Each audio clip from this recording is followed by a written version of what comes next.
E eu convido a fechar os olhos, levar as suas mãos sobre as pernas, fechar os seus olhos, soltar os braços, soltar os ombros. Ligado já.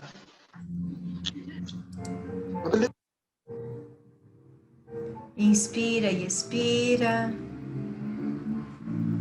Faz uma respiração longa e uma expiração também longa.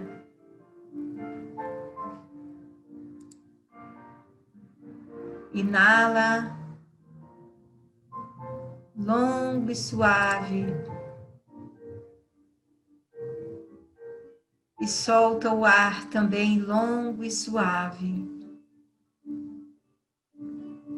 Vai soltando a pressão que esse ar entra e que esse ar sai, deixando que essa experiência se torne cada vez mais uma experiência de prazer, de conexão com você mesma.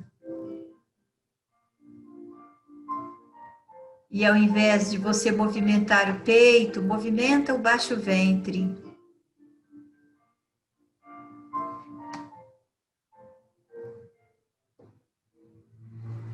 Inspira longo, segura um pouco o ar lá dentro. E depois solta mais demorado ainda.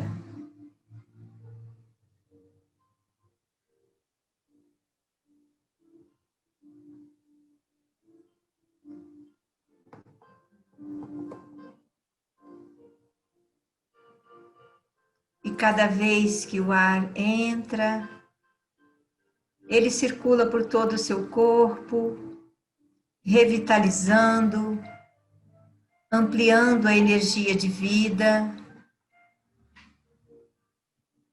E cada vez que ele sai, ele leva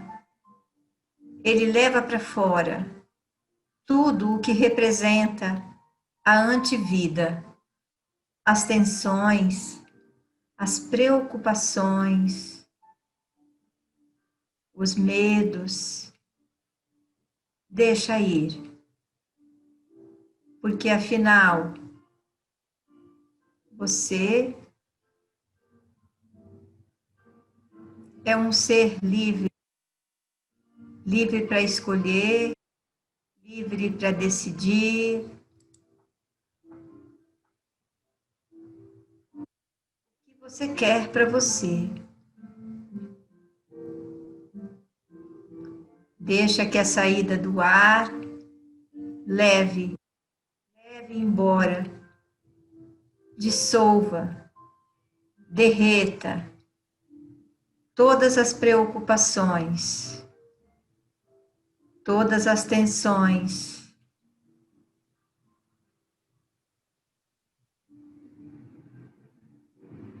Vai inspirando, completamente acomodada na sua cadeira ou no seu sofá, inalando bastante ar, com leveza, e deixando sair, limpando as tensões. E quem quiser liberar a imagem, fica tranquila, porque nós não publicamos nada com imagem de vocês.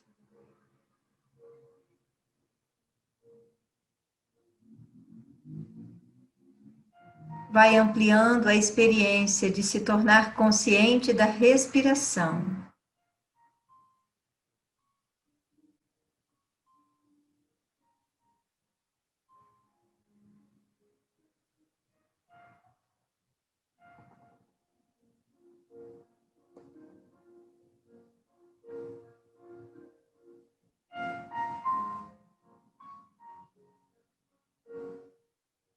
Percebe se o seu corpo começa a ficar molinho, solto, relaxado.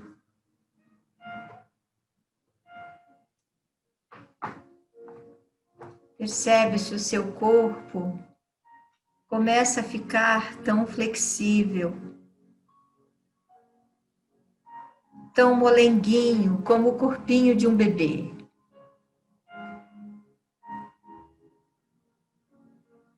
Que é completamente confiante e entregue para a vida.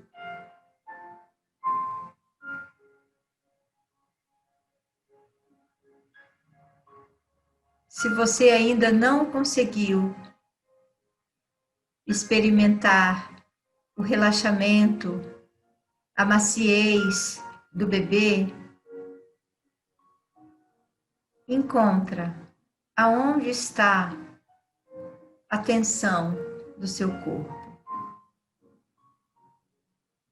Se você encontrou no maxilar, nos ombros, na barriga, no joelho, vai liberando com a respiração para se tornar cada vez mais e mais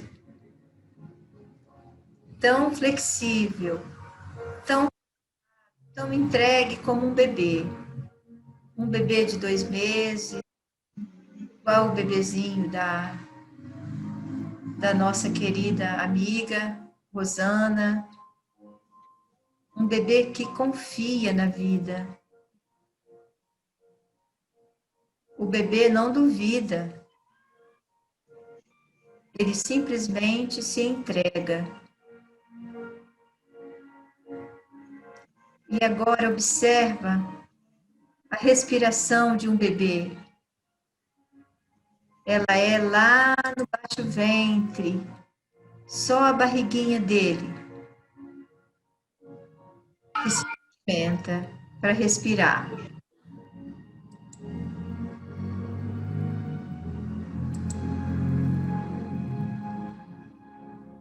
Vai imitando o quanto você consegue a respiração de um bebê.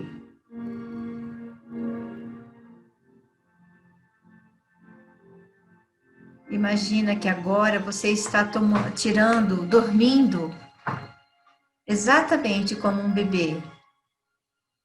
Recupera a imagem que você tem de um bebê dormindo.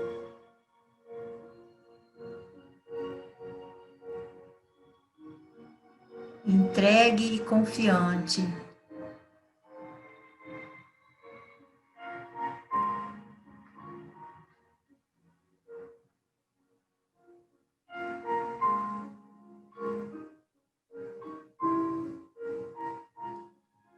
E agora você imagina que alguém pega você no colo, ou a mãe, ou o pai, ou qualquer pessoa que cuidou de você.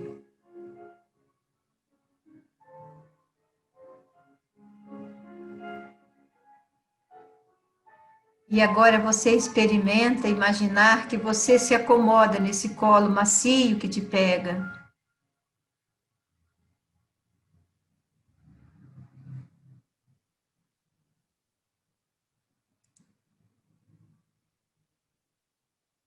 Escuta as palavras que esta pessoa diz para você.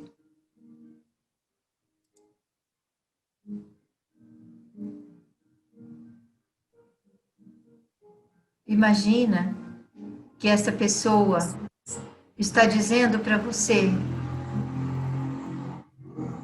bem-vinda, minha criança. Bem-vinda para a vida.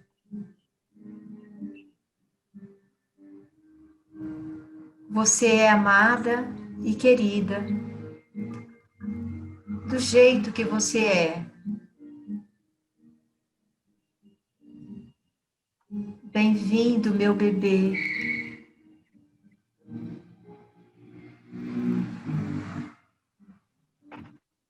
Meu bebê querido, eu quero te dizer que você acaba de chegar no paraíso,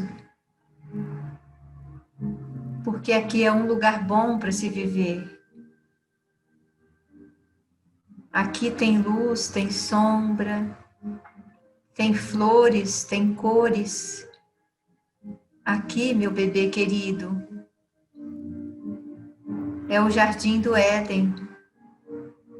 Você vai poder correr, brincar, cantar, escutar o canto dos pássaros.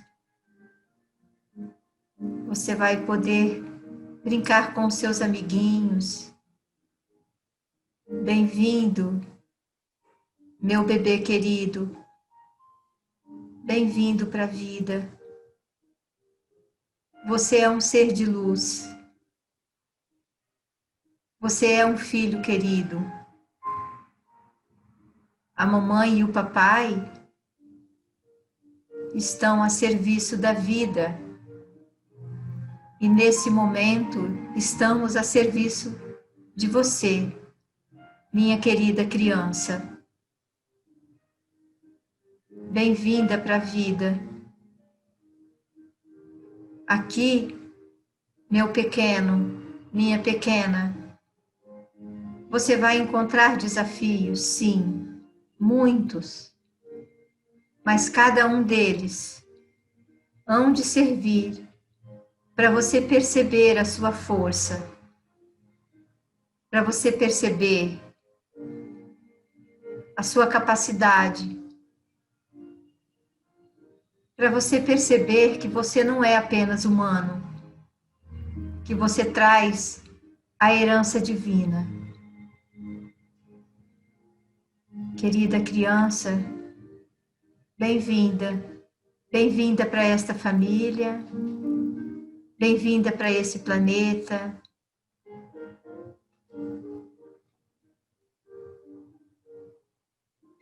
Bem-vinda para a vida. A mamãe e o papai estarão aqui disponíveis para você, dentro das nossas limitações, querida criança. Talvez é a vovó que vai cuidar de você, a tia, talvez uma mamãe desconhecida. Mas eu quero te dizer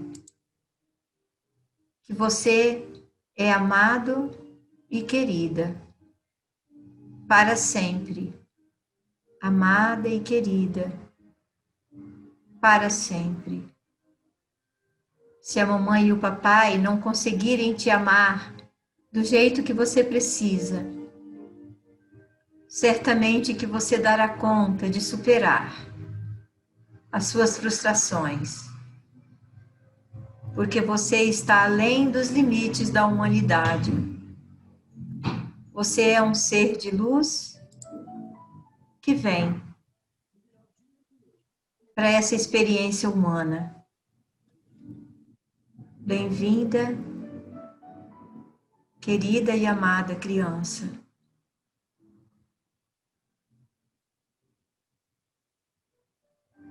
E assim, talvez essas seriam as palavras que teriam transformado a sua vida, se assim tivesse sido. No entanto, você pode, agora, com o seu poder de recriar a sua história, dizer essas palavras para você.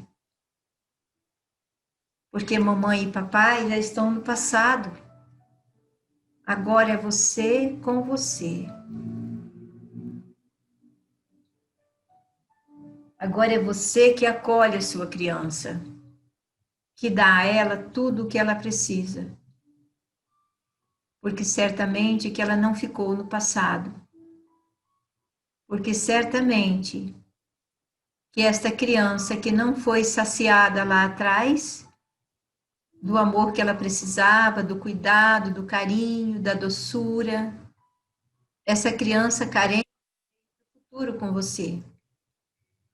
E vira e mexe, essa criança acorda. São os momentos que você cobra dos outros aquilo que eles não têm para dar. São os momentos que você fica triste. São os momentos que você fica melancólica. É nesse momento que a sua criança está ali, batendo na porta, para que você dê a ela tudo o que ela precisa. Então, neste momento, reconhece a sua criança carente. Observa o que falta a ela. Falta alegria? Falta um lugar no coração de alguém? Falta pertencimento? Falta tolerância? O que falta para essa criança carente que você ainda traz para o presente? E assim que você reconhecer, diz para ela, querida criança, eu vejo você e vejo as fomes que você traz. Mas a partir de agora, eu estarei sempre aqui para te oferecer o que você precisa. Portanto, a partir de agora, nós duas faremos uma parceria de amor, uma parceria de cuidado, de doçura, de delicadeza, porque eu cresci, querida criança, mas você ainda está no passado, ainda está no passado, esperando aquilo que te falta chegar.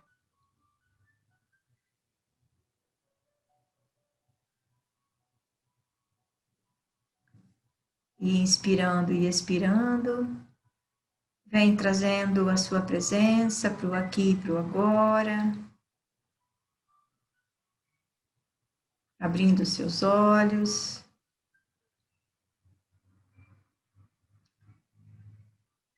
E ficando bem presente nesse momento. E eu gostaria de convidar as pessoas para liberarem as câmeras, para a gente ver todo mundo, porque o olhar de vocês, a energia da sua expressão facial, tudo isso cria um campo para que a informação chegue para cada um de um modo especial. Isso, agradeço a Ana, a Andresa, a Rosana.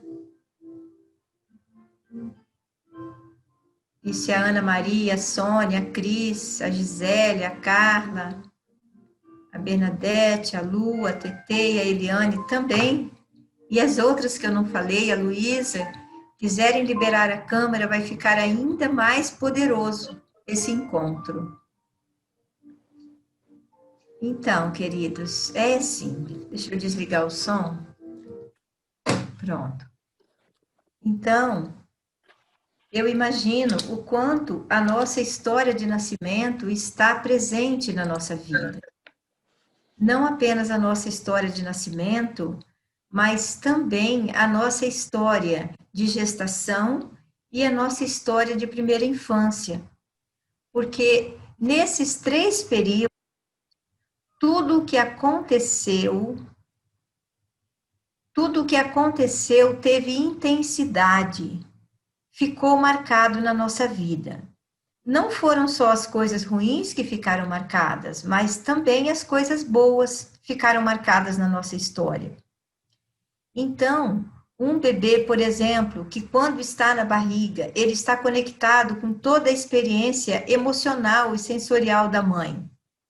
Tudo o que acontece para a mãe, o bebezinho vai vivenciar lá dentro da barriga, e mais que isto, ali naquele momento as células estão se multiplicando.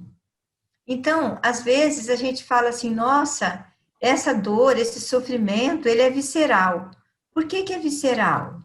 É visceral porque aquela célula que depois se tornou um órgão, se tornou qualquer coisa, era lá uma se dividiu em 10, em 20, em 30 e 40, e aquela marca vai ficar muito mais ampla na nossa vida.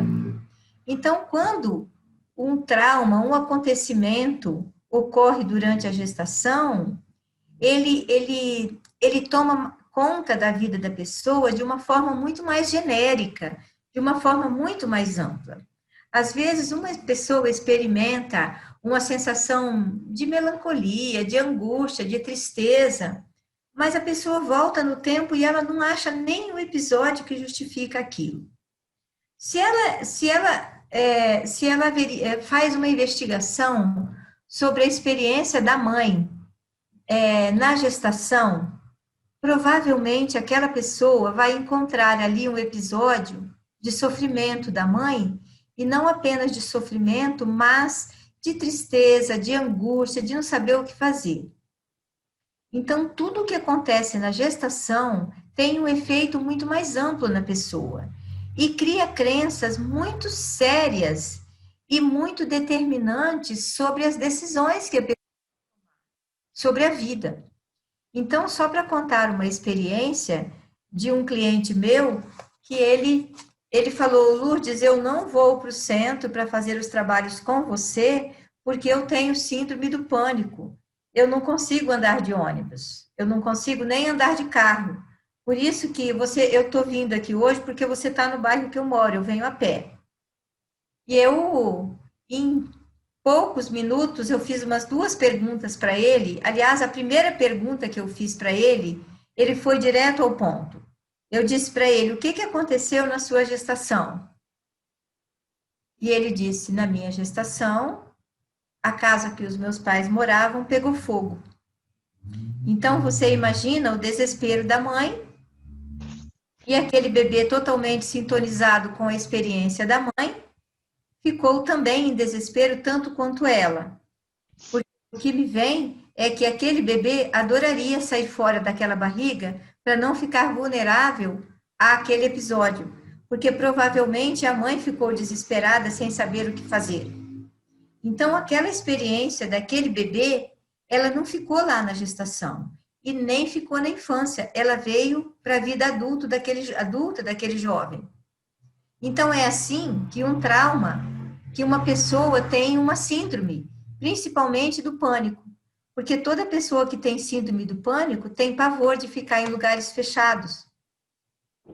E todas as vezes que uma pessoa tem pânico, pavor de ficar num lugar fechado, pode investigar a vida gestacional, que ali teve uma experiência marcante. No entanto, nós, que não somos apenas renascedores, somos também consteladores, sabemos que uma memória ela pode pular de uma geração a outra e seguir.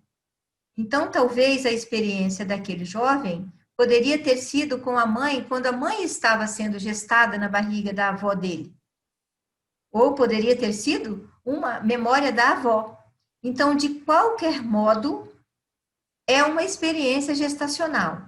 Se ela é biográfica, na direção de ser acontecida desde a concepção para frente, significa que aquela história foi daquela pessoa. Mas se a gente olha e a pessoa não teve nenhum episódio traumático durante a gestação, ou mesmo depois que nasceu, que, por exemplo, o bebê que está no berço e pega fogo no quarto, esse bebê vai fazer o quê? Ele vai ficar apavorado. Qualquer situação de medo, dentro de um contexto onde uma pessoa não pode fazer nada na direção de se salvar, pode criar a síndrome do pânico. Então, essa palestra, ela é orientada na direção de mostrar como é que nós criamos os nossos traumas e também de mostrar como é que a gente pode curar um trauma. E aí, então, você já sabe que a vida gestacional é um período onde qualquer trauma ocorrido ali, ele vai fazer parte quase como um todo da vida da pessoa. E a pessoa toma decisões muito importantes. Por exemplo, a decisão que esse jovem tomou foi o quê? Lugares fechados é perigoso. E aí, essa decisão, esta afirmação inconsciente, ela é generalizada para todos os contextos da vida da pessoa. Então, o que nós falamos é que os traumas, eles estão com uma memória vencida.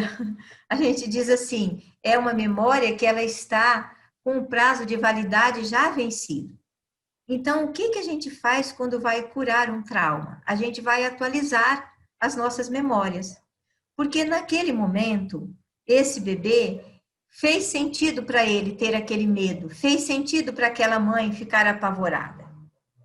Só que essa memória, este medo, ele fez sentido naquele momento. Mas hoje não tem mais perigo andar de ônibus. Tirando o Covid, né, que é uma coisa bem, um perigo bem atual, não tem mais perigo andar de carro. No entanto, essa memória, ela está desatualizada. Ela vem do passado e a realidade hoje é outra, mas a pessoa continua com o mesmo medo como se o passado tivesse no presente. Ok? Depois, nós temos a experiência do nascimento. Vocês sabem que a experiência do nascimento é uma das experiências que mais marcam a vida da pessoa. Mais marcam. Por quê? Porque no nascimento nós temos vários acontecimentos muito intensos, várias experiências de muita intensidade, experiências sensoriais, ou seja, o bebê, ele vive dentro de um ambiente aquático, um ambiente onde ele não precisa respirar, onde ele tem tudo o que precisa, o alimento, a proteção, a oxigenação, ele tem tudo ali.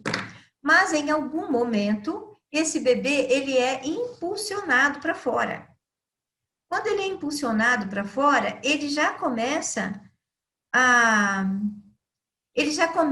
precisar participar daquele processo de sair de uma experiência de conforto, onde eu tenho tudo, para entrar numa experiência onde eu começo a sentir alguma coisa. E se o bebê teve muita sorte, ele nasceu de parto normal. Mas eu não estou falando de um parto hospitalar. Porque um parto hospitalar, mesmo o bebê nascendo pelo canal vaginal, ele pode ser um parto não normal. Ele pode ser um parto com intervenções invasivas, com intervenções agressivas. Então, aquele bebê,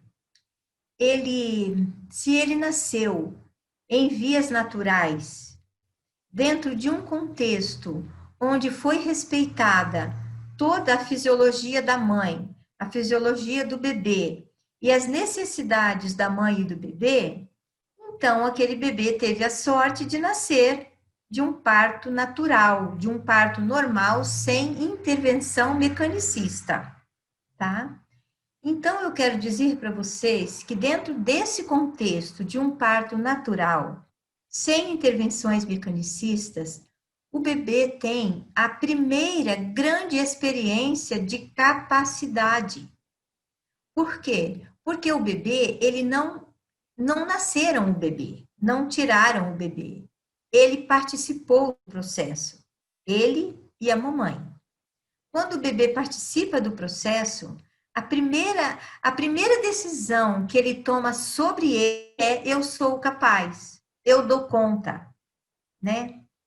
No entanto, quando o bebê é feito com ele uma intervenção, claro que nós sabemos que as cesarianas e que muitos dos processos de intervenção mecanicista do parto, que eles foram criados para salvar a vida da mãe e do bebê.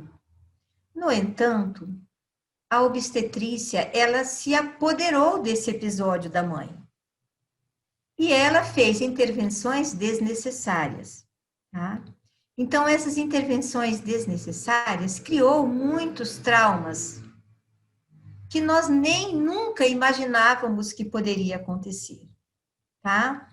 Então, por exemplo, tem muitos bebês, tem muitas mães que quando vão parir em hospitais, a enfermeira, o mesmo médico, faz a pressão para empurrar a barriga do bebê.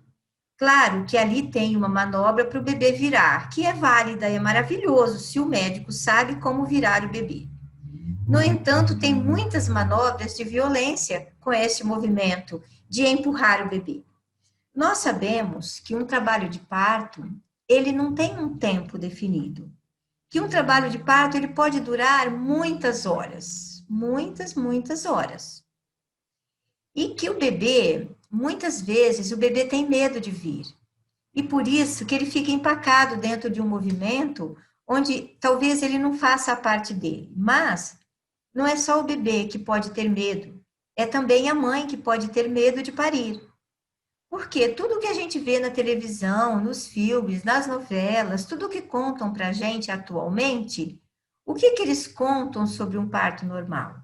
Qual que é a jovem hoje que ela tenha coragem de ir para um parto normal sem medo?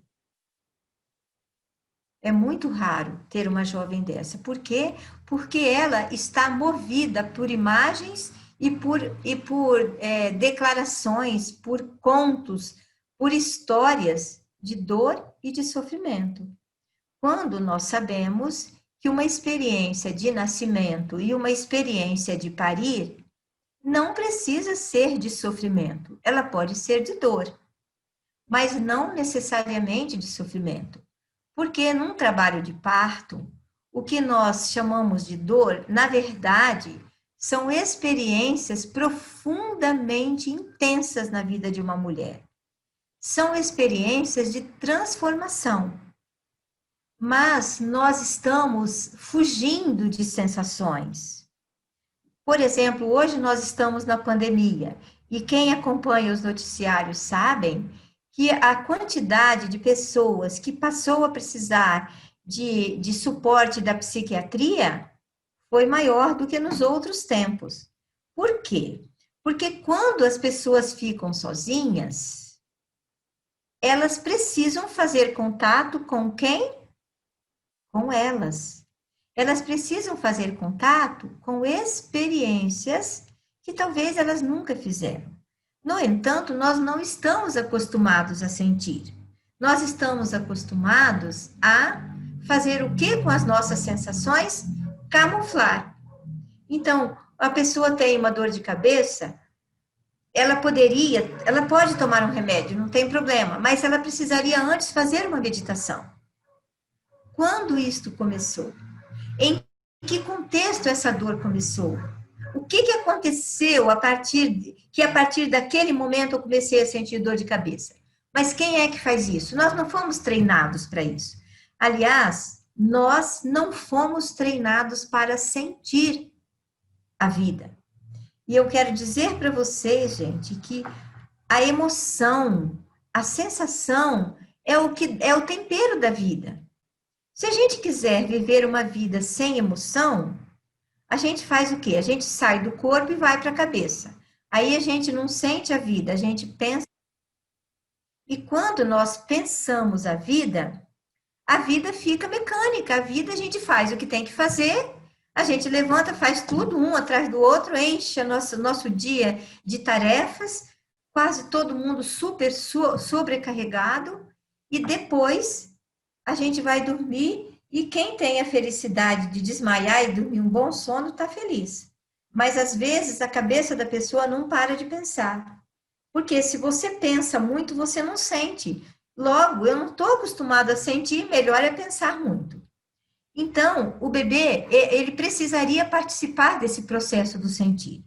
No entanto, se um bebê, ele tem a experiência de um parto sem dor, um parto sem dor é o quê? É uma injeção de anestesia, mas é uma anestesia tão localizada que eles chamam de analgesia, mas não deixa de ser uma anestesia.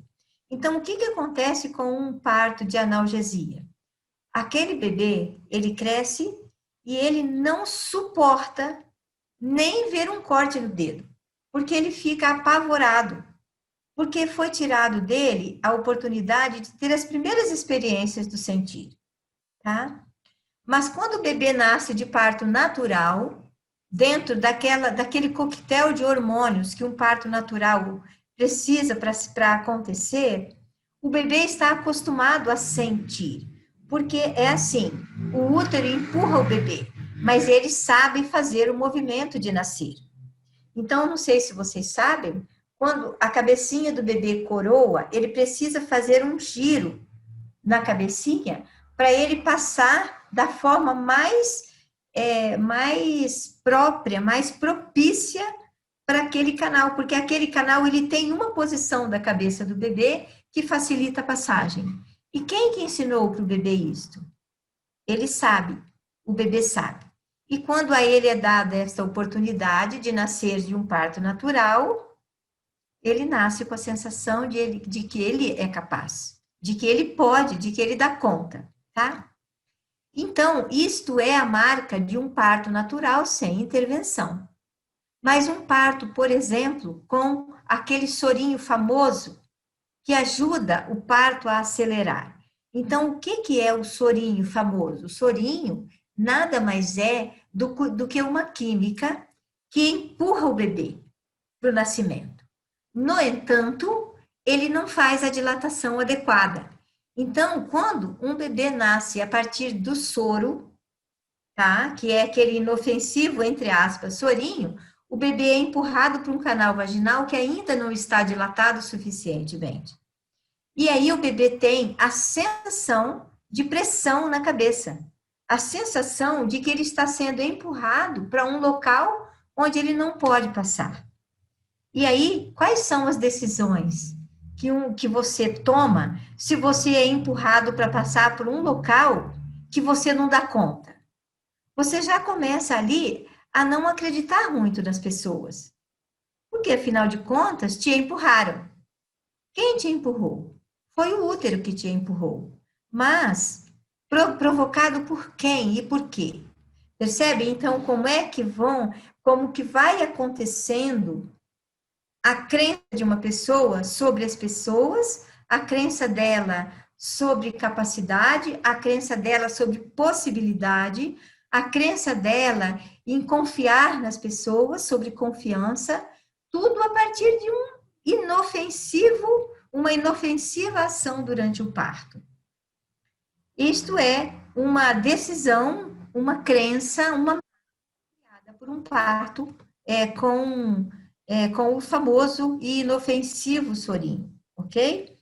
Então, muitas vezes, um bebê nasce dentro desse contexto e ele toma uma decisão, ele cria um decreto para ele de que ele não pode confiar nas pessoas.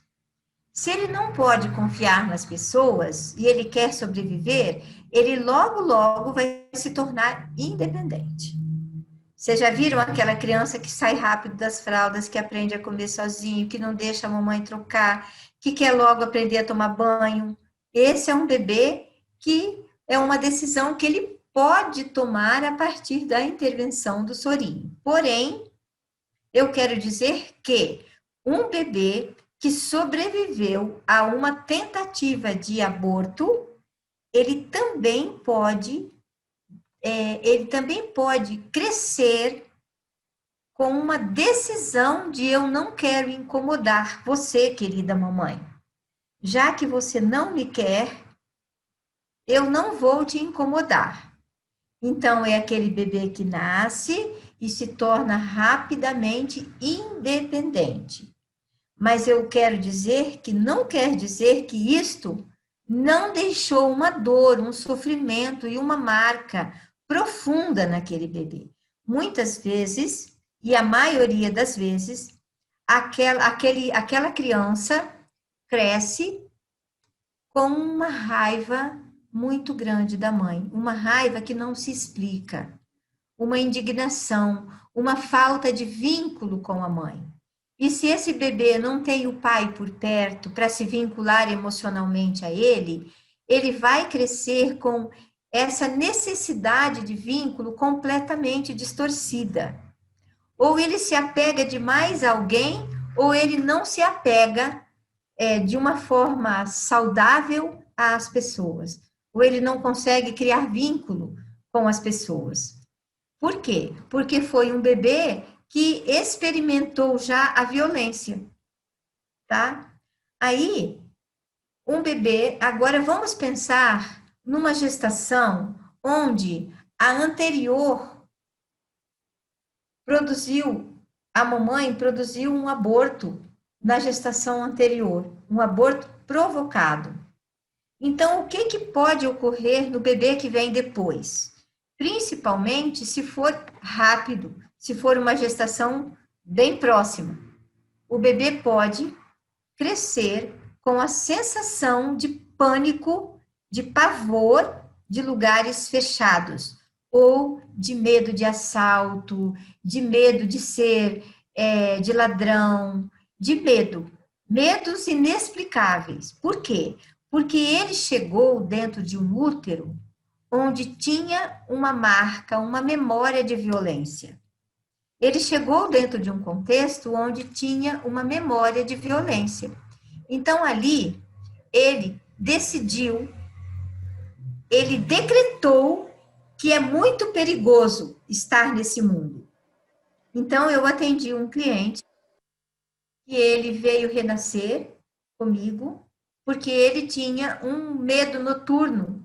Ele ficava apavorado quando anoitecia.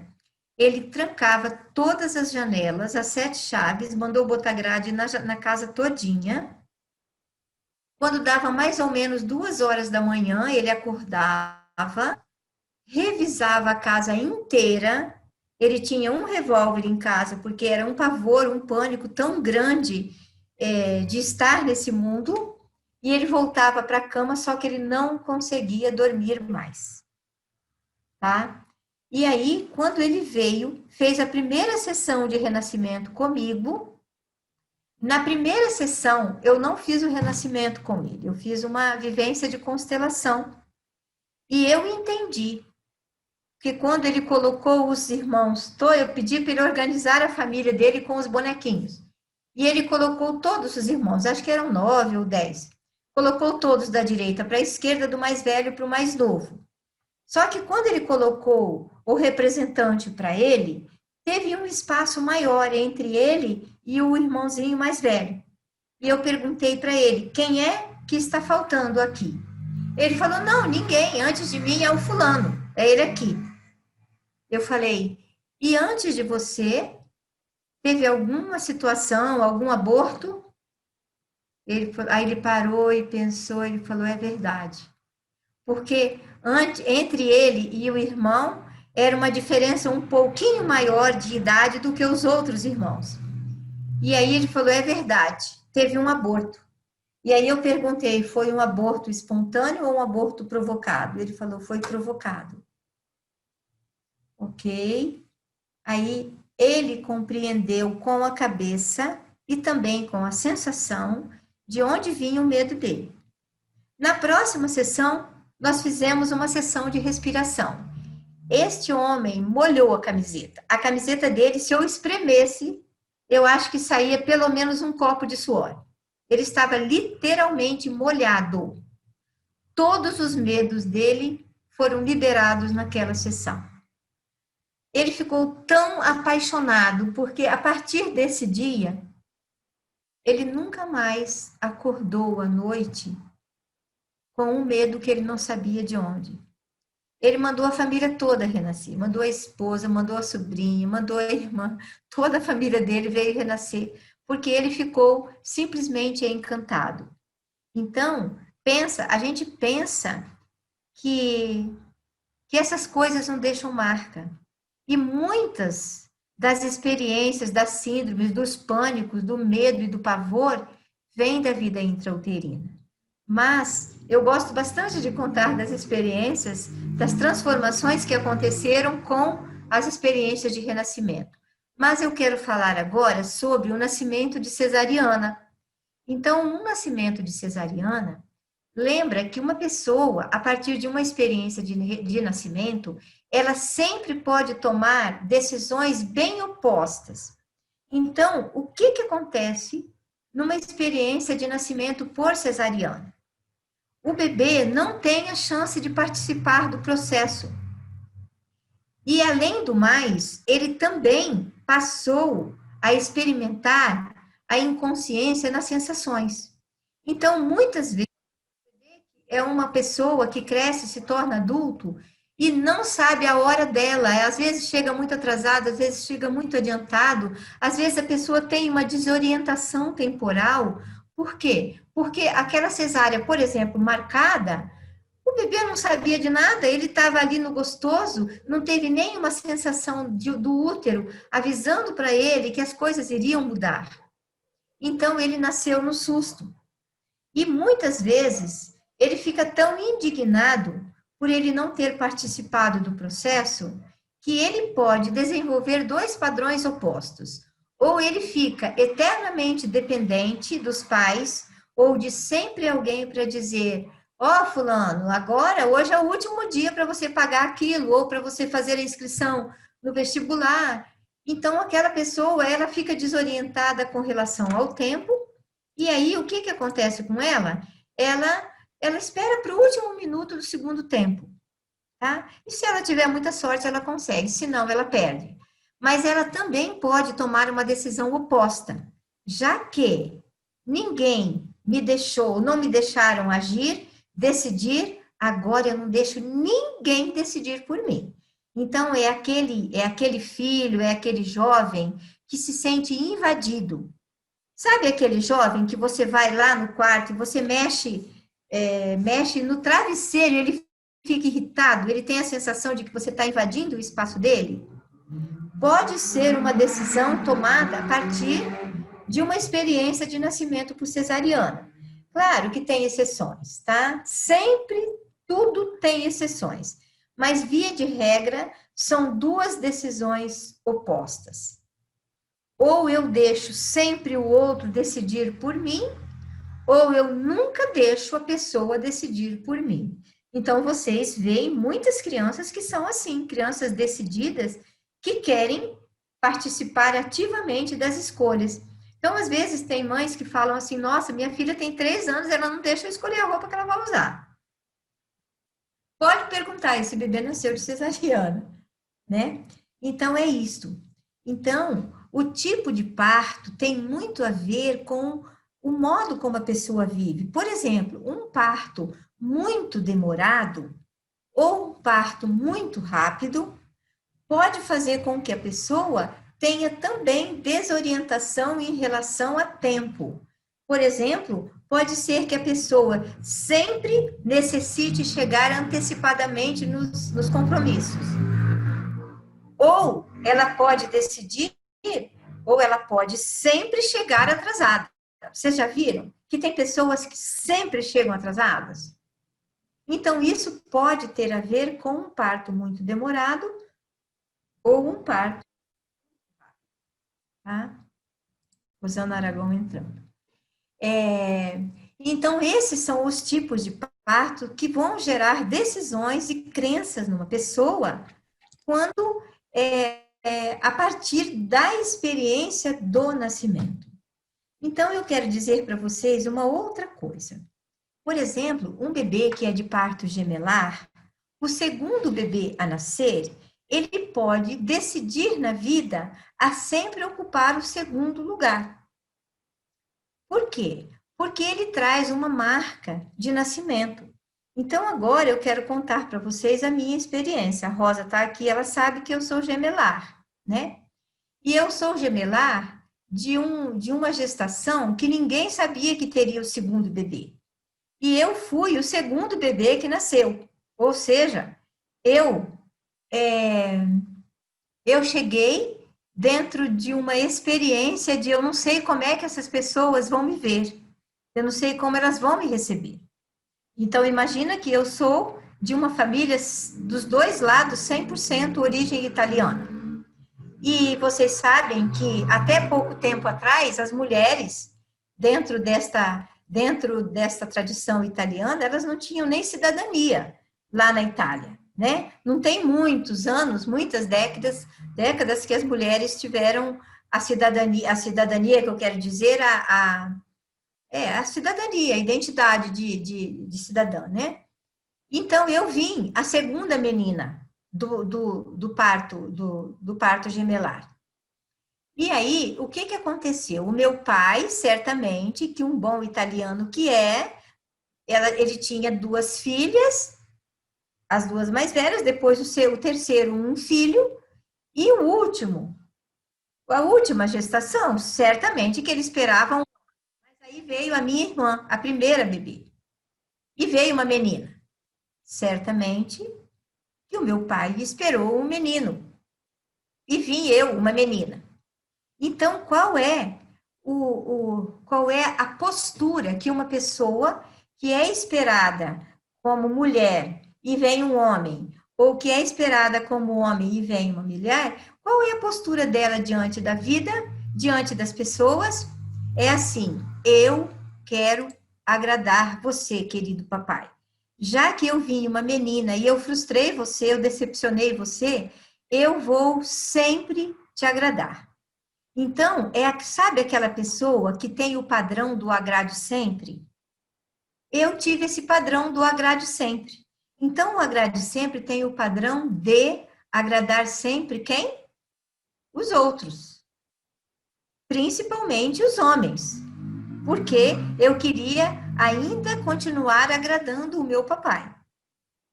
E aí, o que aconteceu? Eu, da minha relação conjugal, do meu casamento, eu vivi essa experiência do agrade sempre. Então, o que aconteceu? Eu fui me anulando, porque eu desenvolvi uma relação onde eu sempre agradaria o outro, tá?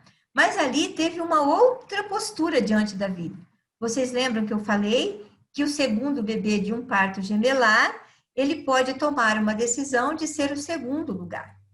E até o meu segundo grau, a minha irmã gêmea era o primeiro lugar da turma. E quem que era o segundo lugar da turma? Euzinha aqui. Eu sempre era o segundo lugar. E ela era o primeiro lugar. E essas coisas mudaram a partir do momento que eu fiz renascimento e, claro, outras terapias. Mas o renascimento foi, assim, definitivo para eu mudar essas duas posturas. A outra postura era eu imaginar que eu não tinha um lugar, que eu não conseguia ocupar um lugar naquela família. Então, isto desenvolveu um padrão de... Eu sempre batia nos cantos das mesas, eu batia o ombro no portal lá do quadrado da porta. Por quê? Porque eu estava ainda procurando o meu lugar, tá? E quando eu fiz uma vez um renascimento com um homem, um renascedor homem, que era o meu colega de parceria para ser renascedor, ele fez uma frase linda para mim, que foi: você é uma maravilhosa surpresa. E essa frase, dentro de uma experiência de estar renascendo, ela fez muita diferença na minha vida. Eu passei de me sentir um estorvo, um incômodo, uma pessoa que não tinha o lugar, a experimentar o oposto dessa experiência de não ser bem-vinda. Não que os meus pais não me amassem, mas foi a experiência da surpresa que eu causei, tá? Então, as marcas de nascimento, eu falei também lá quando eu anunciei, da nossa primeira respiração, não é verdade? Então, eu quero contar para vocês que quem teve a felicidade de nascer de parto normal, e na roça, não é, Rosa? Não sei se a Rosa nasceu em casa ou nasceu no hospital, mas quase sempre, e hoje já está voltando à moda, porque os partos hoje estão voltando a serem partos humanizados, onde se respeita o tempo do bebê aprender a respirar, e ali nós entendemos por que a placenta não nasce junto com o bebê. Por que a placenta não nasce junto com o bebê? Porque o bebê precisa aprender a respirar. E enquanto o bebê ainda não aprendeu a respirar, a placenta continua pulsando, oferecendo oxigênio através do cordão umbilical. Mas o que acontece num parto com intervenção hospitalar que não é respeitado esta realidade da fisiologia do parto? O que é feito lá no hospital? Quem sabe arriscar? É cortado imediatamente o cordão, muito antes da placenta nascer. Então, quanto tempo a placenta demora para nascer? Ela demora em torno de 10, 15, 20 minutos. É o tempo que o bebezinho vai aprender a respirar sem sofrimento. Por quê? Porque os alvéolos estão todos fechados. O bebê nunca respirou através das narinas. E quando ele nasce, os alvéolos começam a se dilatar lentamente. A cada inalação, os alvéolos se dilatam um pouquinho mais. A segunda inalação, eles se dilatam um pouquinho mais. A terceira inalação, um pouco mais. Até que os alvéolos, de uma forma anatômica, de uma forma respeitosa, quase como se fosse uma fisioterapia, o bebê vai aprendendo a respirar sem sofrimento. Por quê? Porque a placenta está lá na retaguarda, oferecendo oxigênio cada vez menos, porque o bebê está respirando cada vez mais. E quando finalmente o bebê aprende e está respirando totalmente, a placenta, com a sabedoria divina, ela nasce. E aí, gente, só que quem é que teve essa felicidade de ter esse tempo? Talvez os mais antigos, talvez alguns bem jovens, alguns bebês tiveram a felicidade de mães conscientes e que adotaram essa postura do bebê nascendo dentro dessa condição humana e fisiológica, mas a maioria não. A maioria dos bebês aprenderam a respirar no susto. Então, o que acontece quando um bebê aprende a respirar no susto? Ele aprende que, se ele não respirar, ele morre asfixiado, ele morre sem ar. Se ele respirar muito, ele vai ter que sofrer, tá doendo, porque a primeira respiração, ela é como ácido queimando, aquela coisinha tão delicada tá começando a funcionar. Então, imagina, ácido queimando. Se eu respiro muito, eu me queimo. Se eu respiro pouco ou se eu respiro nada, eu morro. Então, os bebês aprendem que a respiração, que a vida, que a riqueza é limitada. Ou você tem que viver no menos, ou você tem que morrer por falta. E esta mesma metáfora é o que a maioria das pessoas vivem na relação com o dinheiro. Quem é?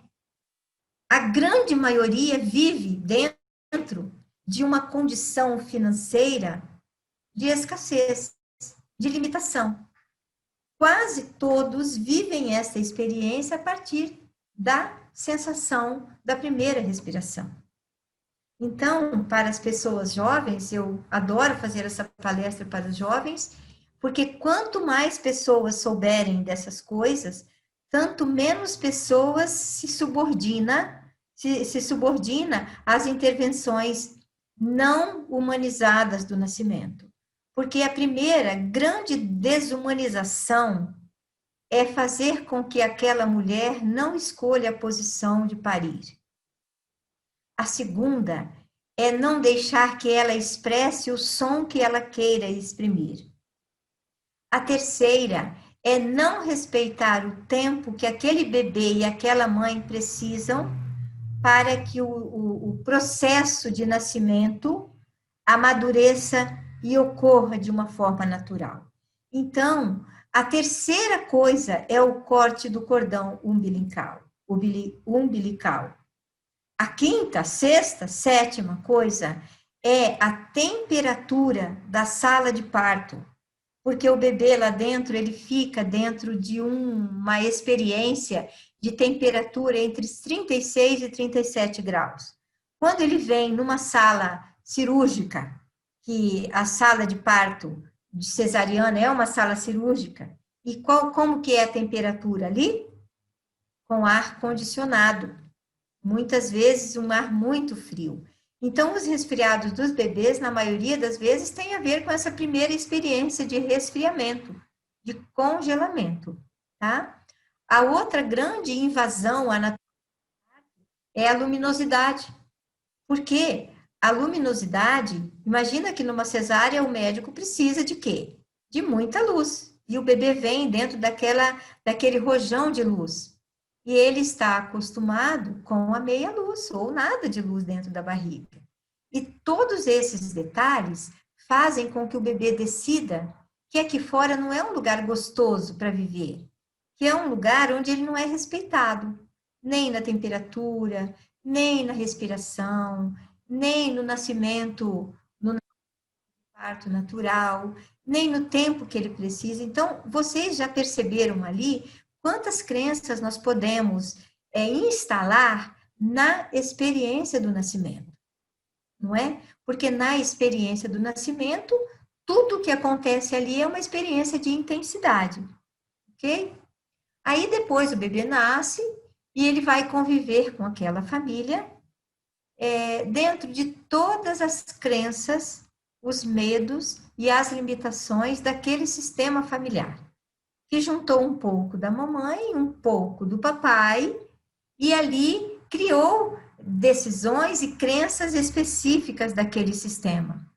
Então, imagina que um bebê cresce com muitos nãos, muitos, vocês sabem, já foi feita uma pesquisa que são milhares de nãos que um bebê recebe, não tenho o número agora, mas são muitos nãos até determinada idade. Então, quando um bebê experimenta muitos nãos, ele vai acreditar nele? Ele vai confiar nele? Não vai. Porque nada que ele decide fazer, ele pode fazer. Então, as nossas crenças são instaladas de duas formas a partir do nosso nascimento. E também antes do nascimento. A partir da repetição ou a partir da intensidade. Então, a intensidade são todas as experiências que causam um impacto de sofrimento grande, que é o impacto do nascimento. Mas tem outra coisa do nascimento que a gente não falou e que eu acho muito proveitoso falar. Quando o bebê nasce, ele tem duas grandes experiências, as primeiras mais intensas experiências primeiro de sofrimento, porque ele se desvincula daquele lugar onde era garantida a segurança e a vida dele. Então, essa separação da mãe, essa experiência de temperatura, de contato, muitas vezes invasivos com aquele bebê, de alta intensidade da luz, de toques invasivos no caso da cesariana, a primeira grande experiência de sofrimento é por conta de todos esses eventos. Porém, ele tem a grande oportunidade, se ele estiver sendo assistido por profissionais conscientes, de ter a primeira grande experiência de prazer, que estão muito perto, quando ele é trazido para a mãe. E quando ele tem a experiência da sucção, quando ele é trazido para o peito da mãe. Então, a primeira grande experiência de prazer ocorre pela nossa experiência oral. Por isso que a maioria das pessoas, quando estão vivenciando uma vida sem muito sentido, sem muito prazer, sem muita gostosura, ela se recolhe na comida. E a maioria das pessoas que estão com sobrepeso estão retomando a experiência oral, a experiência do sabor, a experiência da boca, para repor um prazer que ela está tentando resgatar, que ela experimentou lá atrás, ou talvez que ela não experimentou, tá? Então, a nossa relação com a comida está muito relacionada à nossa primeira experiência de amamentação. Eu atendi uma vez uma cliente que ela veio para mim com anorexia. E claro que a gente, com a experiência que tem, a gente já vai investigar como que foi a primeira amamentação desse bebê. E esta mãe, muito cuidadosa com toda a família, totalmente super bem assistida, foi feito o trabalho de parto, e eu não me lembro agora se foi cesárea ou não, e era inclusive um médico de família, super bem amparada. Esta mulher teve o bebê no sábado, e esse bebê só voltou para a mãe para a primeira amamentação na segunda-feira. E é claro que esse bebê não quis mamar, não quis ter a experiência da amamentação, porque foi tirado dele a primeira. Aquele momento sagrado do primeiro momento, da primeira hora, onde o bebê volta para a mãe e cria vínculo. Vocês sabem que é na primeira hora que ele cria o maior vínculo com a mãe. E aquele bebê, aquela jovem de 22, não sei se era 22 ou 23 anos, ela era magra que nem um palito e ela simplesmente não queria comer. Era um sofrimento para ela comer. O mesmo sofrimento que ela experimentou lá atrás em não comer. E ela tinha uma dificuldade de vínculo com aquela mãe, e aquela mãe, ela fazia de tudo por aquela filha. E ela trouxe ela para o renascimento para isso. Eu não me lembro qual foi o desfecho do resultado, porque ela fez um processo até um determinado tempo, estava num grupo e depois ela não retomou, não continuou. Mas vocês perceberam, então, onde que a anorexia começou? Lá atrás, quando aquela jovem não teve acesso à primeira amamentação no tempo certo. Então, muitas das intervenções, e aí eu perguntei para aquela mãe o que houve, ela falou, eles simplesmente esqueceram de trazer a minha filha para mim. E eu fiquei pensando o quanto uma mãe, ela precisa ser empoderada da condição de mãe, de maternidade, do feminino, da matriz da vida. Mas o que acontece com o nascimento hospitalar, onde não é respeitada a fisiologia? Aquela mulher é desempoderada, gente. Ela não sabe, ela não toma posse do poder dela, porque disseram que ela não tem quadril para parir, que ela não tem dilatação. E ela acreditou. Vocês sabem que, independente do tamanho do quadril de uma mulher, ela tem capacidade.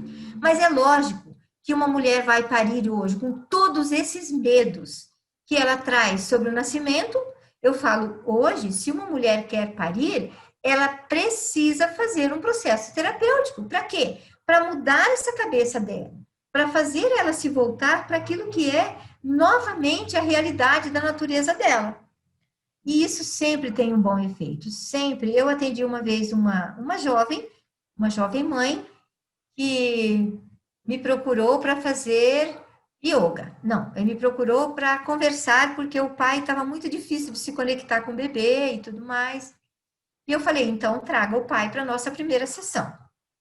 E então, esse pai veio, essa mãe veio, a gente fez uma vivência muito linda, até de constelação, enfim, com uma conexão para conectar este pai ao bebê.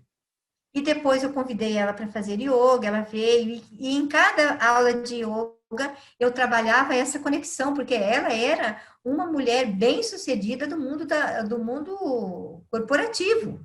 Ela era uma pessoa de muito sucesso naquilo que ela fazia no mundo organizacional. E quando ela se pegou grávida, ela ficou sem saber o que fazer.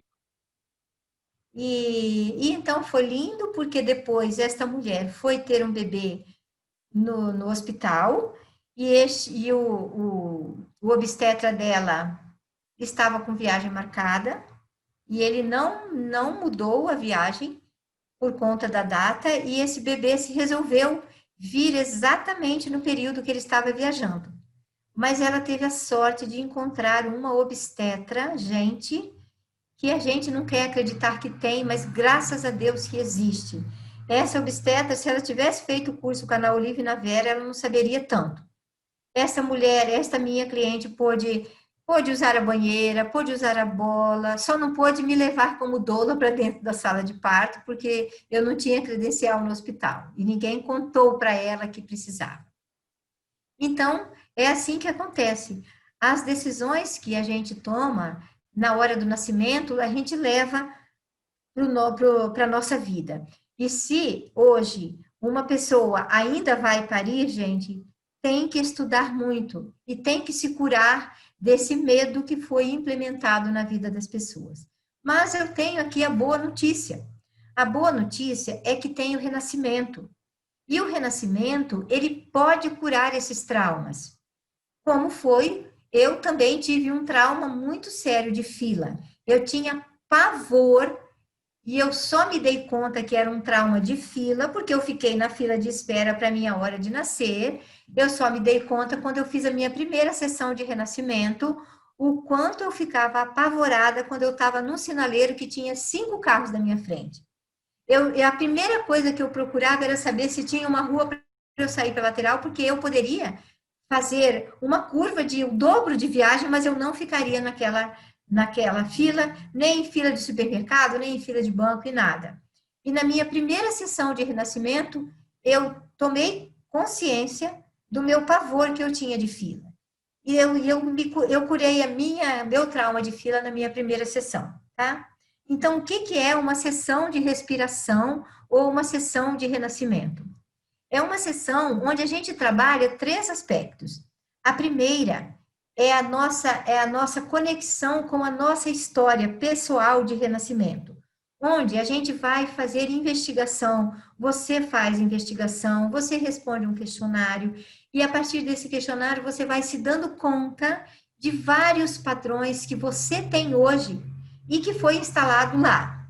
Então, às vezes, algumas perguntas, por exemplo, o que contaram sobre o seu nascimento? Às vezes não contaram nada, você tem que perguntar para sua mãe, ou a sua mãe não vive mais. E aí você vai ter que ir para o renascimento sem essas respostas, tá? Então, a primeira coisa é essa conexão com a nossa história e a nossa conexão com esses links que a gente faz, da parte verbal. A segunda parte é a nossa respiração consciente. Por quê? Uma respiração consciente, ela nos coloca conscientes de muitos padrões que nós vivemos e que a gente vive na inconsciência, porque a nossa respiração quase sempre é uma respiração curta e alta, movida pela pressa, pela ansiedade, pelos medos, e na respiração, e esta respiração, ela é totalmente inconsciente, essa que a gente faz no nosso dia a dia. Na respiração do renascimento, a gente é convidado a ter consciência da respiração. E quando a gente se torna consciente da respiração, muitas vezes a gente retoma experiências de lá do passado.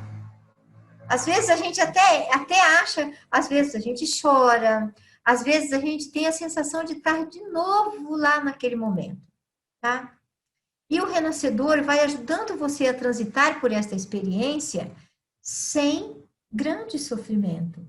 Por isso é que uma pessoa, a gente não sugere que uma pessoa entre numa respiração de renascimento sem um suporte de um renascedor. Por quê? Porque essa pessoa pode entrar numa experiência que ela vai reinstalar uma memória limitante ou de sofrimento que já está instalada, ou seja, ao invés de liberar e de dissolver, ela vai reforçar aquela memória.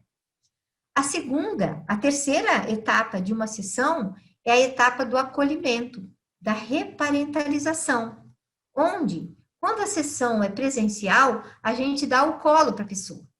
A gente literalmente, e quem vem para os grupos de renascimento, de constelação comigo, sabe como que eu ensino, como que eu dou esse colo para as pessoas, porque eu ensino os participantes a darem esse colo quando uma experiência de constelação chega lá no momento daquela criança enquanto bebê que não teve o colo, e a gente refaz essa experiência do colo presencial. Mas dentro do movimento online, dentro desse mundo digital, a gente propõe à pessoa, do mesmo modo que nós conduzimos lá no início, uma experiência onde você se acolhe e acolhe a sua criança, você enquanto adulto, dá um espaço, acolhe a sua criança com você hoje. Aqui na experiência do renascimento, a gente também sugere que você agora acolha a sua criança.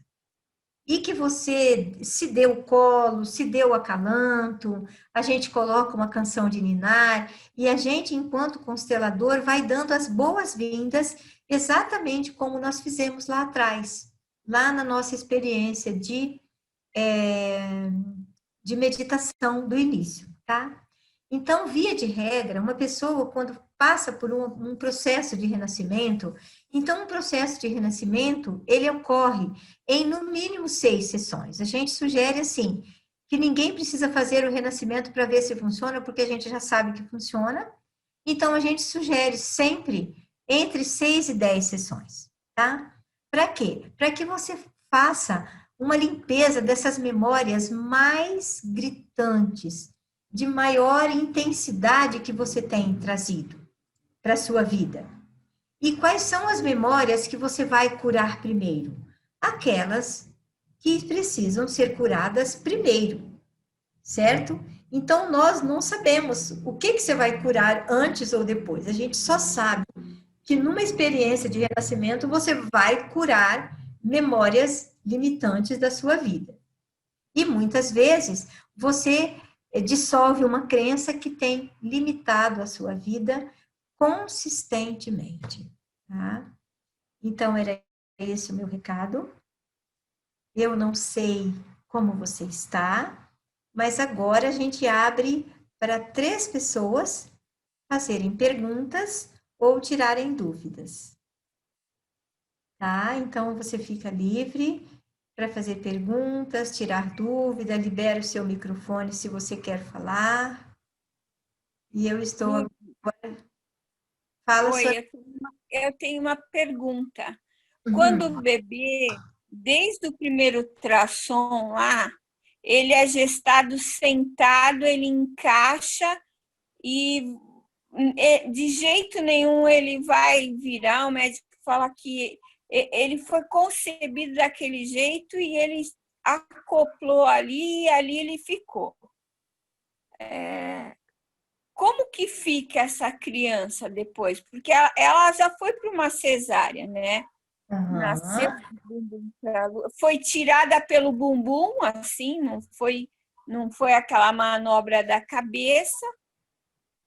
E Se esse bebê nasceu de cesariana, provavelmente ele já traz um padrão de rigidez, de rebeldia. Mas esse é um padrão quase sempre, se esse bebê nunca virou, quase sempre isto é sistêmico. Isso tem a ver ou com a história da mãe, ou com a história ou com a história de alguém atrás, ou que teve um padrão de muita rigidez, de muita rebeldia. Sabe aquela pessoa que ela pensa de um jeito assim linear e ela acha que é só aquele? Pode ser isso. Mas talvez o bebê estava encaixado, como aconteceu com uma cliente que eu tive aqui do yoga, e depois ele desencaixou. E ele não encaixou de novo, tá? Então, às vezes, isso tem a ver com um medo de nascer. E esse medo de nascer pode ter a ver com um medo de alguém do sistema familiar, ou do pai, ou da mãe, ou de alguém de lá de trás, ou com o medo dele próprio. Então, por exemplo, essa minha cliente que veio, fez yoga, era a coisa mais linda o trabalho dela, né? De uma jovem mãe, ela, no primeiro bebê, ela teve de parto normal, fez yoga comigo. No segundo bebê, ela resolveu fazer yoga comigo, e o bebê estava normal, depois ele sentou. E ela, então, decidiu fazer uma constelação. Quando ela fez a constelação, esse bebê olhava para o vovô, aí da mãe. Por que que ele olhava para o vovô? O vovô teve um nascimento de extremo sofrimento. E este homem cresceu ouvindo a mãe dele dizer: esse menino quase me matou. E esse homem tinha um ódio assim declarado pela mãe. Ele nunca conseguiu ter uma relação amorosa com a mãe. Ele tinha muita raiva. E esse bebê, então, ele decidiu que ele faria como aquele vovô. Porque talvez dentro desta relação, aquele vovô era muito criticado, esta condição dele era uma condição que fazia com que a família toda excluía esse vovô, porque ele é uma pessoa difícil dentro do sistema. E esse bebê, então, decidiu incluir o vovô fazendo como ele, criando um contexto para o parto ser também de sofrimento. Claro que hoje, este homem hoje deve ter 70 e poucos anos, mas esse bebezinho está dentro de um contexto onde a obstetrícia, graças a Deus, para isso que ela serve, né? É para evitar este sofrimento e para evitar que venha o bebê ou a mãe a óbito, né? Então, é para isso que serve a cesárea.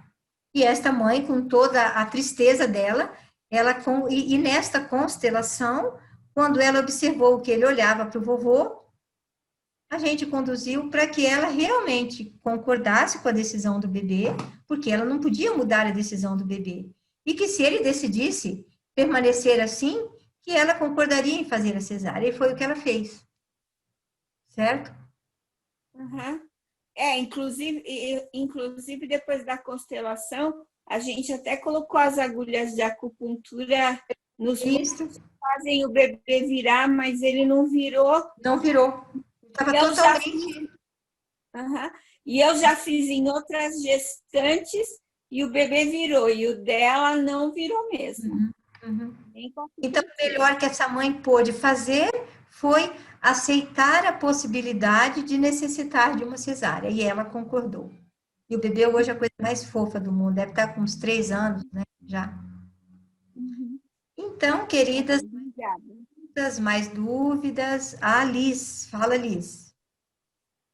Tem que ativar o microfone.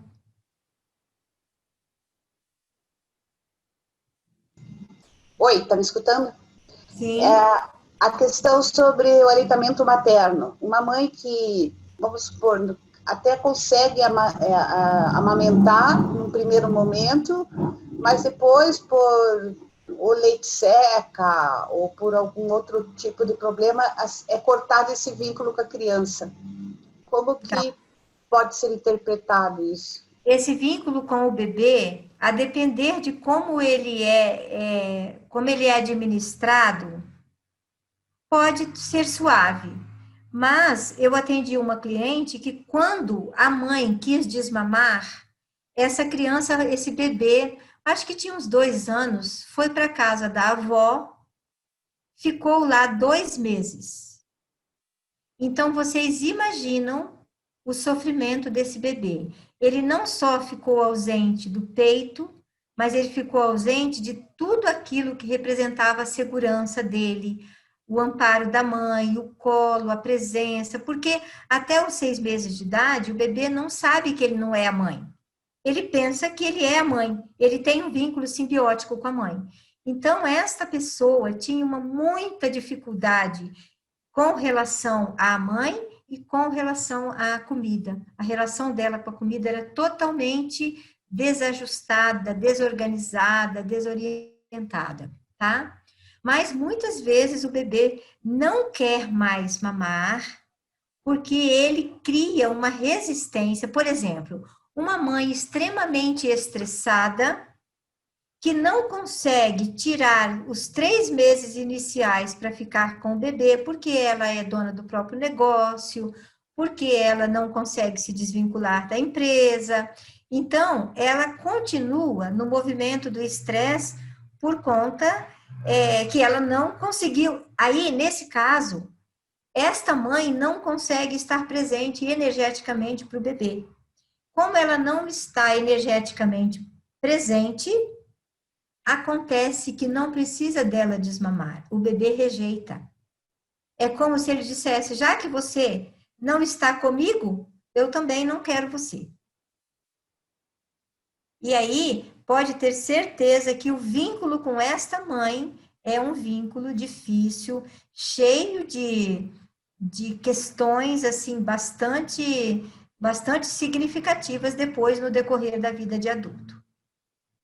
Principalmente no vínculo com a mãe, e se for um homem, provavelmente no vínculo com as mulheres. Tá? É como se um homem que vive uma experiência dessa, onde a mãe não está disponível para amamentação, ele fica eternamente procurando a mãe em mulheres. Então, muitas vezes, é um padrão da traição. Eu continuo procurando a minha mãe, mas eu nunca consigo achar porque ela nunca está disponível para mim. Então, é a importância de a gente estar realmente presente para os bebês, ou para os filhos, ou para as pessoas, não é? Porque quando eu estou presente para um filho, energeticamente, de corpo, de alma, de tudo, ele sente que ele existe. Por quê? Porque é o olhar da mãe que dá ao filho a garantia de que ele existe. Quando o bebê nasce, ele é colocado no peito e a primeira coisa que o bebê faz é procurar o olhar da mãe. Então, nessa primeira troca de olhar, é onde cria o vínculo. Nessa primeira troca de olhar, o bebê entende que ele existe.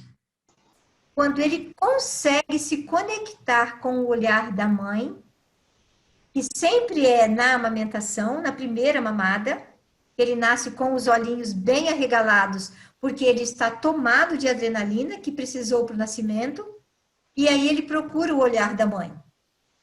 E quando a mãe, o olhar dele encontra com o olhar da mãe, é como se a mãe dissesse: querido filho, você existe. E então, ele entende que ele existe.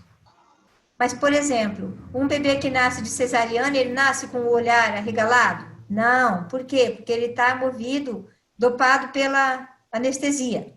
Porque em 18 segundos, a anestesia da mãe já chegou no bebê. E um bebê que nasce de parto normal, ele está tomado por todos aqueles hormônios necessários para o processo de parto, que é um coquetel de hormônios. E aí, nasce com os olhinhos bem arregalados, procurando o olhar da mamãe. E vocês podem observar que todo bebê, quando está sendo amamentado, ele procura o olhar da mãe. Por isso que quando uma mãe amamenta, ela tem que estar olhando para o bebê, viu, Rosana? Eu imagino que a Rosana já faz isso. A Rosana já frequenta aqui há muito tempo, já deve ter ouvido palestra de renascimento, que eu amo falar isso. Lourdes, duas coisas aí nessa questão. Uma é, por exemplo, você falou que o neném fica com o olhar arregalado quando nasce e tal. Mas, assim, do que eu lembro, antigamente, os neném nasciam e demoravam para abrir os olhos.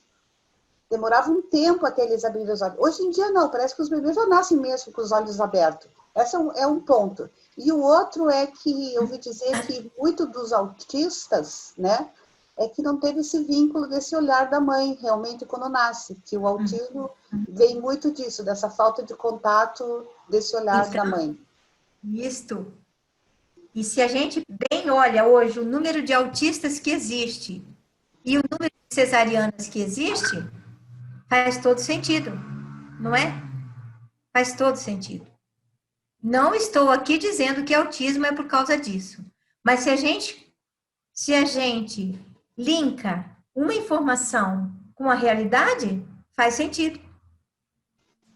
Faz todo sentido. Mas aí a questão é que necessariamente o autista veio do parto de cesárea? Não, eu não tenho nenhuma pesquisa sobre o autismo, viu, Liz? Tá. Eu estou fazendo esse link a partir da conexão do bebê com a mãe na primeira mamada. E se a gente entende que um autista não consegue fazer conexão com as pessoas, isso basicamente dá uma grande explicação. E eu quero dizer que toda mulher, se ela não tivesse, se a cabeça dela não tivesse sido feita pelo medo de parir, toda mulher traz toda a condição para parir de parto normal. Mas ela tem que se curar hoje, porque hoje existe uma inteligência coletiva, eu não sei se é inteligência ou desinteligência, né? Uma memória coletiva de pavor do parto. No entanto, eu quero dizer para vocês que a maternidade é o elemento que mais transforma uma pessoa. Você nunca mais é o mesmo depois que você tem filho, quer seja por cesárea ou não. Mas se você puder participar do parto, gente, e eu quero dizer para vocês que eu tive essa felicidade de ter os meus 4 filhos de parto humanizado há 35 anos atrás. Porque eu não sei de onde eu trouxe isso, mas aí eu quero dizer para vocês, de novo, como é que a nossa experiência de nascimento ela é decisiva nas decisões que nós tomamos. Quando eu nasci, numa sessão de renascimento que eu conduzi para minha irmã gêmea, ela se conectou com uma imagem dela no outro quarto com o pai. enquanto eu ainda não tinha nascido. Quando eu nasci, ela não estava presente no quarto, segundo as memórias que ela acessou. E eu, quando eu fui ter o meu primeiro filho, o que eu fiz? Eu não sou de Curitiba. Quando eu cheguei aqui, eu só conhecia uma pessoa.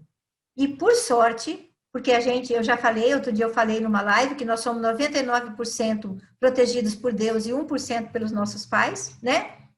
Que quando Deus, a gente acredita nisso, e os nossos pais não estão perto, tem uma tia, tem um amigo, tem alguém que socorre, nós somos 99,99% protegidos por Deus o tempo todo. E quando eu vim para cá, eu só conhecia uma pessoa, e quem era essa pessoa? Uma enfermeira de recém-nascido que cuidava do bebê na casa quando o bebê voltava, certo? E eu falei, ai, fulana, eu queria tanto ter o meu bebê num lugar onde o bebê não fosse pro berçário. Gente, 35 anos atrás, certo? E ela falou, Lourdes, aqui em Curitiba tem um hospital que tem o bercinho do lado. E esse hospital era o Paciornik, que tinha parto de cócoras. E eles tinham umas salas lindas, com umas pedras, tudo na cor verdinho, na cor rosa, com almofadões, tinha a cadeira que você sentava, mas se você não quisesse sentar, você não precisava.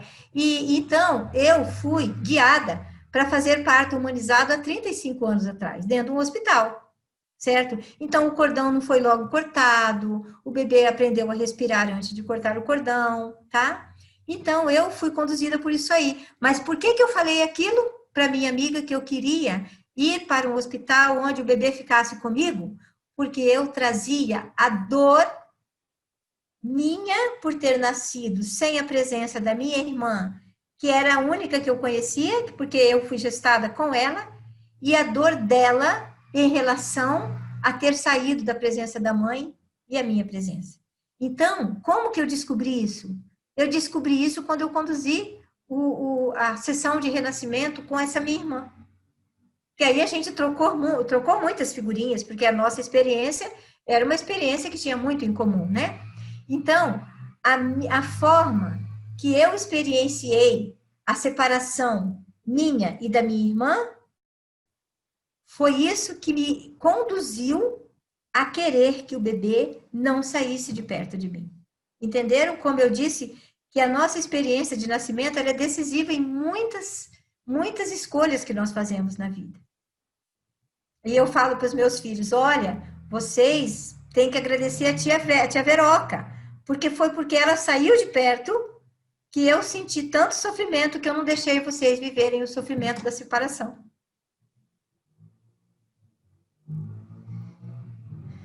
Tudo bem aí? Liz, teve alguns insights? Quem teve mais algum insight ali? Obrigada, Lourdes. Foi bacana. Quem quer fazer mais perguntas? Andresa? Coloque então, Andresa, seu áudio aí. Lourdes, eu tenho uma pergunta sim. Eu fui mãe bem nova, né, aos 18 anos, né, então também fui mãe no susto, né, e consequência da minha dessa gestação, eu casei, né, me senti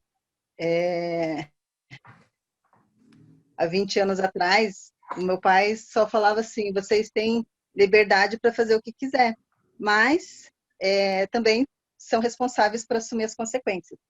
E, né, vindo de uma família muito religiosa, tal, eu me senti na obrigação de casar. Casei e tal, enfim, e depois eu tive uma segunda gestação que também não foi planejada. E, assim, e todo esse período do meu casamento, que durou 18 anos, e agora já tem 3 que eu estou separada, eu tenho um medo muito grande de engravidar. É assim, de usar o DIU, de usar preservativo e, de vez em quando, dar uma loucura de tomar a pílula do dia seguinte, controlando o ciclo menstrual ainda. Então, assim, será que isso tem alguma coisa lá atrás no nascimento também, ou de repente está mais ligado com a situação ali da minha, né, de ter engravidado cedo, né, de ter deixado, estava fazendo cursinho, ter mudado completamente a minha vida, né? Uhum. Então, Andresa, isso pode ser sistêmico, talvez a sua mãe tenha uma história parecida, tanto da gestação dela, quanto quando ela foi gestada, não sei ali, você precisaria investigar isso, né? Então, se a sua mãe teve uma história parecida, e quanto mais antigamente, mais rigoroso era essa questão de uma gravidez fora do casamento, né?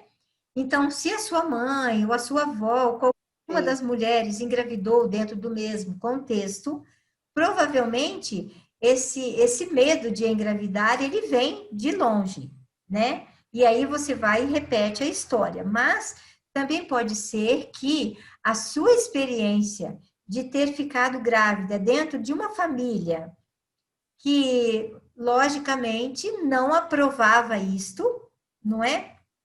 E você talvez ficou tão alterada, transtornada, Sim. porque você mudou totalmente os seus projetos de vida, a rota, você carrega esse trauma. Mas eu quero dizer que isto que você carrega pode ser que fique disponível para os seus filhos. E eles venham a ter esse medo de engravidar fora do contexto que você engravidou, entende? Então, pode ser que seja sistêmico, mas pode ser que a intensidade com que você vivenciou a experiência da primeira gestação você tenha trazido até hoje. Até hoje. E eu quero dizer, gente, ó, pílula do dia seguinte é aborto. E DIU também é aborto, tá? E nós que fazemos constelações sabemos as consequências de um aborto. Então, eu penso que DIU é uma coisa que, além de ser totalmente antinatural, não é uma coisa saudável, tanto do ponto de vista orgânico, quanto do ponto de vista do ser abortivo, tá? Então, repensem essas posturas, porque um bebê abortado gera muitas consequências no sistema, tá, Andresa? Repensa. Existem tantos métodos mais naturais do que esse, né? E que é totalmente possível. Olha, há 34 anos atrás eu usava a camisinha feminina. Quem conhece a camisinha feminina? Conheço. Então, ótimo, a camisinha feminina não é abortiva. Tudo bem, Andresa? Respondi? Obrigada, Luz. Tudo bem? Aham. Obrigada pela contribuição. Mais uma pessoa?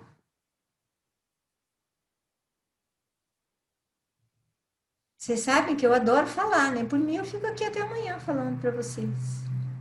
Oi, Lourdes. Oi, Rô. Aproveitar que eu tô com o bebê pequeno no Ai, colo ainda, né? delícia, 2 mesinhos. O parto, uma cesárea, assim, de emergência.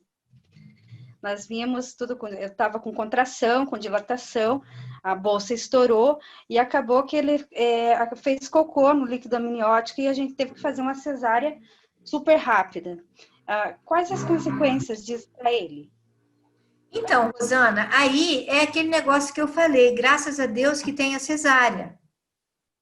Porque esse cocô que ele fez poderia ser altamente prejudicial para ele, certo? Então, a cesárea, ela existe para isto. Mas uma cesárea de emergência também pode deixar uma marca de urgência numa pessoa. Sabe quando uma pessoa tem o senso da urgência? Parece que tudo é urgente, parece que tudo tem que ser para ontem, parece que tudo é perigoso? Uhum.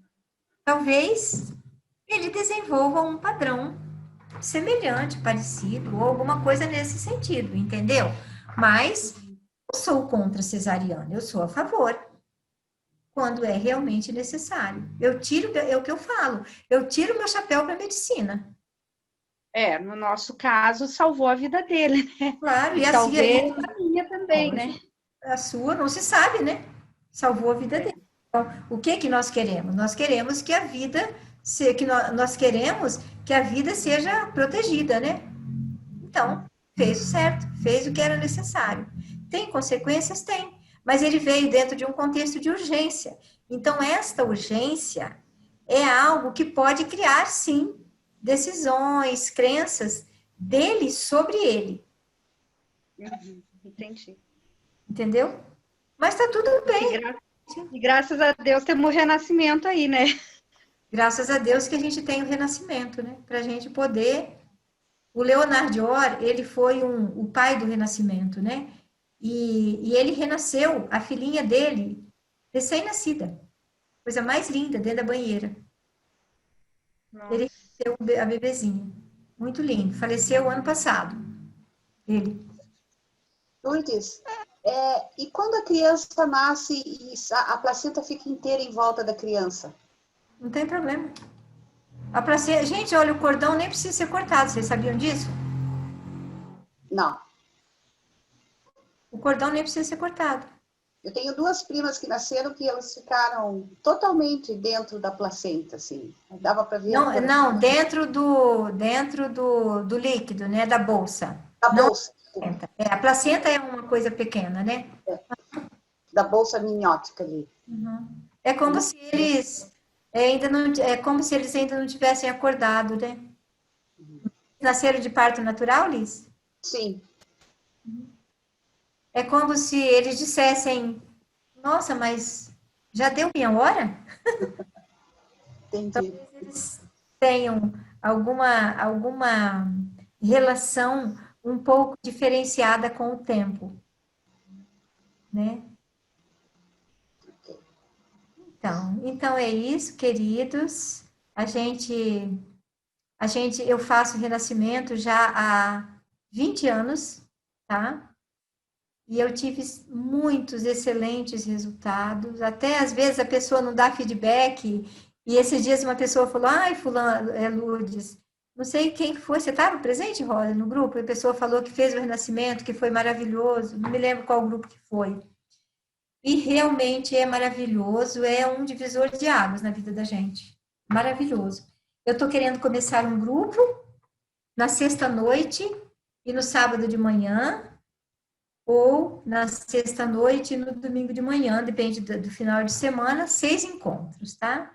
Se vocês tiverem interesse em renascer, a gente vai fazer online, eu já fiz a experiência, foi super bem, funcionou, super mesmo.